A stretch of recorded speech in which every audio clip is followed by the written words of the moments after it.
السلام عليكم ورحمة الله وبركاته. ولا يحلى الكلام إلا بالصلاة والسلام على رسول الله صلى الله عليه وسلم.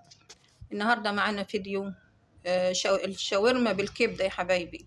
معانا نص كيلو من الكبدة قطعناها شرايح متلجة، ومعانا بصلة وسط، ومعانا حبتين طماطم برضو وسط جامدة وقطعناها مكعبات، ومعانا حوالي 4-5 جرون فلفل برضو قطعناهم طرنشات، ومعانا حوالي 5-6 فصوص يا حبايبي. يلا نشوف هنعمل ايه تاني. يلا يا حبايبي، جبنا صينية واسعة كده وحلوة ناخد راحتنا. نزلنا بشوية زيت حلوين عشان الكبدة بتحب الزيت يا حبايبي. هننزل بالبصل ان شاء الله باذنك انت يا رب مباشرة كده على طول. النار عالية اصلا. البصل يا حبايبي متقطع جوانح، كل حاجة زي الكبدة بالظبط. البصل والفلفل بنشوح في البصل يا حبايبي. شايفين الصينية واسعة حلوة ازاي. في حكاية الشاورما والحاجات دي لازم يكون معاكي الصينية واسعة، او الحاجة اللي بتشتغلي فيها تكون واسعة، مش تنفع تكون ضيقة يا حبايبي. بالصلاة على النبي عليه الصلاة والسلام. يلا يا حبايبي، نزلنا بالفلفل برضو ما شاء الله كمية الفلفل حلوة. الفلفل دي يا جماعة حكاية والله، بيخلي الأكل حلو جدا. هنشوح كده البصلة مع الفلفل يعني تدبل مع بعضها. في الحالة دي يا جماعة هنشوف. يلا يا حبايبي، هننزل بشوية التوم اللي احنا فرمناهم اهم يا حبايبي معاكم. يبقى هنا البصل والفلفل والثوم، وتقريبا انا حطيت حبة زيت تانيين يا حبايبي. انتم مش شفتوني تقريبا، انا مش فاكرة، بس انا نزلت بحوالي 4 معالق زيت كمان. وحطيت ملح، حطيت في المرحلة دي نص معلقة ملح علشان البصلة والفلفل والخضار ده يدبل معايا. وفي قرن فلفل احمر اهو شكله حلو. هننزل بايه تقريبا بالطماطم. ايوان، طماطم ناشفة يا حبايبي مش طرية، رخرة في الاكل حلوة لذيذة يعني مش تحسي بحاجة. بنشوح الخضار مع بعض. هنا انا حطيت ملح وكمون يا حبايبي. فلفل اسمر للكبدة نو نو نو، بيسمرها خالص. اهو الكمون لسه بنزل بيه اهو. دي بس ايه، دي نصيب الخضار، لسه نصيب الكبدة جاي، يعني دي مش هيسيد للكبدة خالص. يبقى ملح وكمون وشوية شطة، اي بهارات تانية ما عدا الفلفل الاسمر.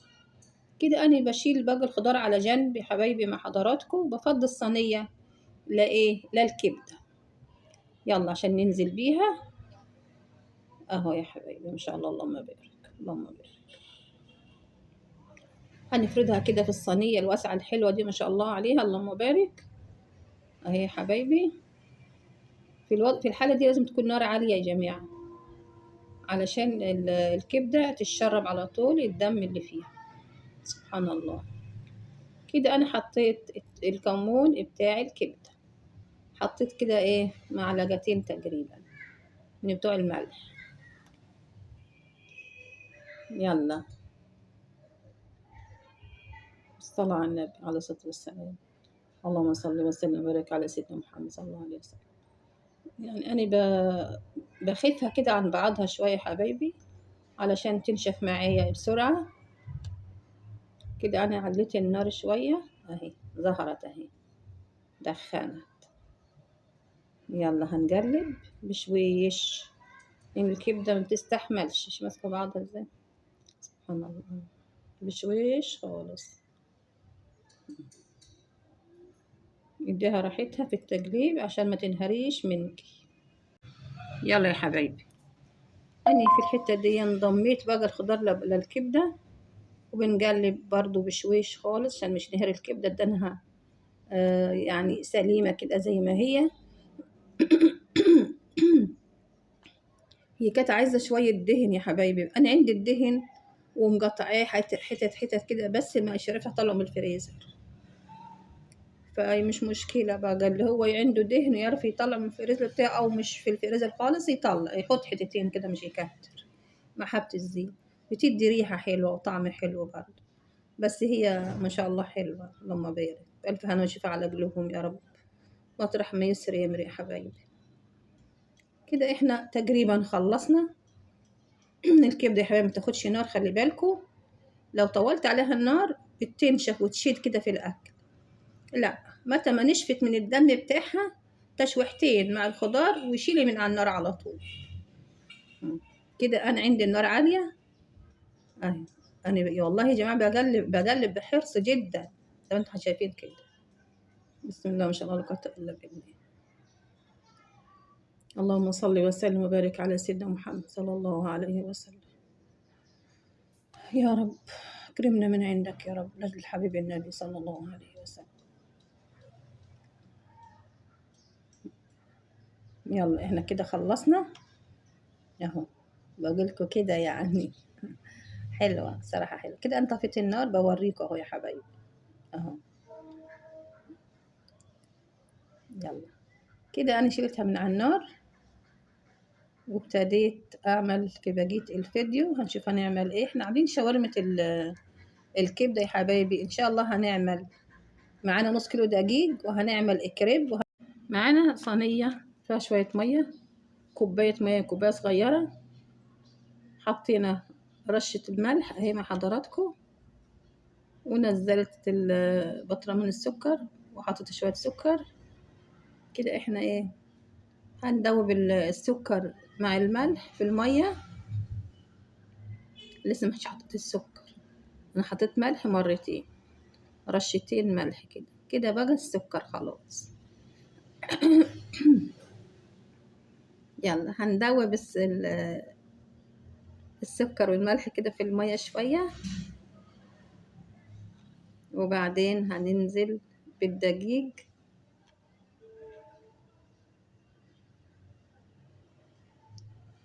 كده انا بدخل الدقيق يا حبايبي. يلا هكمل وبعدين ارجع لكم ان شاء الله.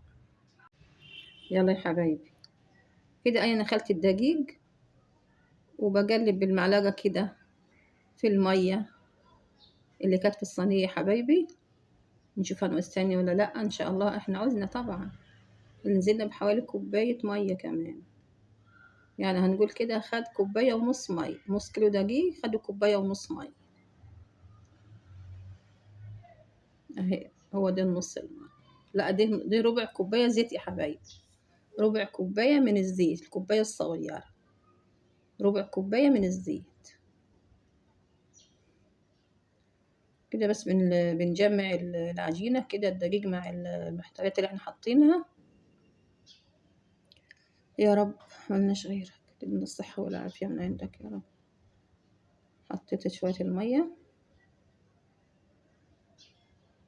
يلا انا هكمل يا حبايبي وارجع لكم. يلا يا حبايبي انا عجنت العجينة يا حبايبي، ما خدتش حوالي 5 دقايق، حالا يعني. وكورت زي ما انتم شايفين كده قطع صغيرة. وتعالوا ما نشوف هنعمل ايه تاني. يلا يا حبايبي طلعت الصينية على الرخامة من فوق وبفرد عليها يا حبايبي. مفيش طبعا دقيق ولا نشا، العجينة فيها زيت ما شاء الله ملحة حلوة، نفس الزيت، لا هي ناشفة ولا هي طرية، حلوة خالص، تاخدي راحتك فيها ما شاء الله اللهم بارك. يا حبايبي هنا انا فردت العجين نص الفردة يعني او ربع الفردة، وسايباها بترتاح، وخدت اول واحدة عملتها يا حبايبي. بكمل في الفرد اهو قدام حضراتكم كده، حلوة خالص. معايا النشابة بتساعدني شوية بايدي شوية بالنشابة، والعجينة حلوة زي الفل. دي كده انا هفرده تاني بس سايباها تستريح علشان تمشي معايا على طول.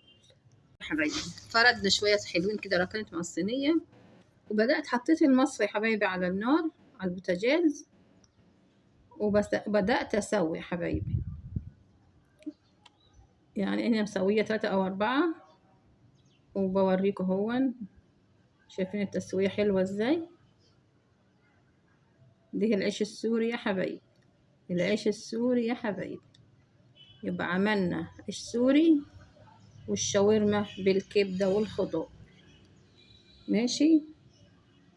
طرية حلوة جدا جدا جدا، ما شاء الله اللهم بارك. يلا رايحين على المصفى. مش تسيبيها على النار لحد النار مش تعلى طبعا، النار هادية، بس تكون مسخنة المصفى كويس وتقلبي على طول، علشان مش عايزينها يعني ان هي ايه تاخد العلامة البني دي، عايزينها طرية كده عشان نعرف نلفها بالشاورما، عشان لسه هتنزل النار تاني. تقليب تقليب كده قدام حضراتكم. نار هادية خالص يا حبايبي، انا موطية العين، نار مش عالية خالص.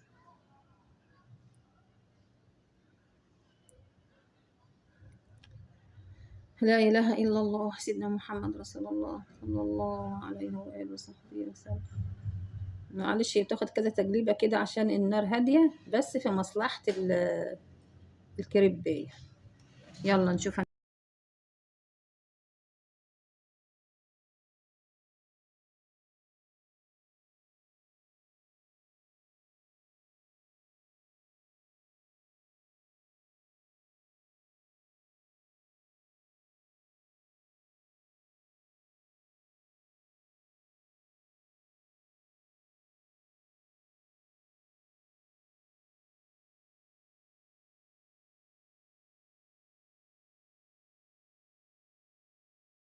يلا نكمل تسوية.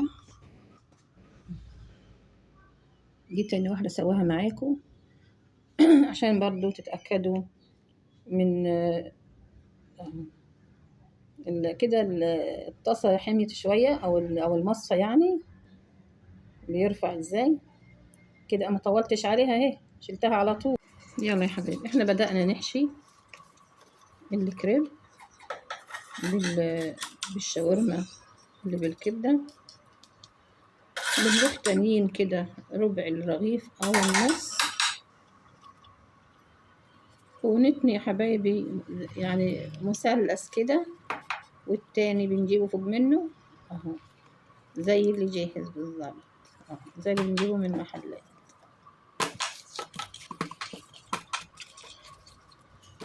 بقولكم الكريبية طرية وحلوة.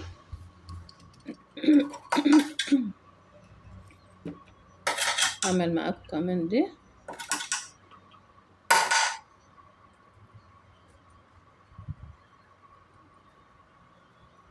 يلا كمان مثلث والتاني فوق منه. شايفين النظام؟ طيب دي اخر سندوتش. أنا كنت عاملة بطاطس مسلوقة يا حبايبي ومبهراها، ملح كمون فلفل أسمر شوية شطة، ودي آخر سندوتش. بس عملت كم واحد يعني كبدة على بطاطس. يلا حطينا طص الجريل على النار، نار هادئة يا حبايبي برضو، وحطيت فيها دهنة زيت كده بالفرشة، ونزلت كده بأول سندوتش تقريبا، أو دي تاني دور يعني، والله ما فاكرة يا جماعة دي أول دور ولا التاني. المهم أنا بوريكم أهو سخنت، مسحتها بشوية زيت، وبنحط كده السندوتش وبنقلبه على الوشين، بس بياخد بصمة الجريل معانا كده لسه برضه، أنا استعجلت عليه. أيوة دي أول دور أعمله، هنشوف برضه مع بعضينا إن شاء الله بإذن الله. لسه الطاسة ما سخنتش جو. يلا يا حبايبي شوفوا كده، شايفين الشكل الجميل ده مع حضراتكم اهو. يا حبايبي احنا كده خلصنا البصمة بتاعت السندوتشات على الجريل. هنا يا حبايبي عندنا طحينة، وعندنا مايونيز عاملاه في البيت، هتشوفوا الفيديو بتاعه ان شاء الله. طبعا انا بشتغل بيد واحدة يا حبايبي، مش عارفة يعني، بس بوريكم انا بعمل ايه، يعني بس يجيب الدقيقة اوريكم انا بعمل ايه. لكن اللي ورا انا حطيت فيه مايونيز زي جاهز بالظبط يا حبايبي. طعمه حلو جدا والله. مش عارفة حطيت فوق الساندوتش من فوق. يلا أنا هكمل وأرجع لكم تاني. بنختم يعني تقريبا إن شاء الله. يلا يا حبايبي احنا كده خلصنا. حطيت يعني شوية من سندوتشات، حطيت فيهم مايونيز، وخليت برضو شوية مش فيهم، يمكن يحب حد مش سندوتش من غير مايونيز يعني، لو عايزوا يبقوا يحطوا هما بياكلوا. أنا حط هنا حوالي 4 من غير مايونيز، وهنا 4 برضو بالمايونيز اهو قدام حضراتكم طبعا. شغالة بدال 2 وبحط في قلب السندوتش من جوه. هنا معانا دي طبق الطحينة يا حبايبي، والتاني الأبيض ده المايونيز. قدام حضراتكم كده احنا خلصنا. مش تنسوني من اللايك يا حبايبي ومشاهدة الفيديو، والسلام عليكم ورحمة الله وبركاته.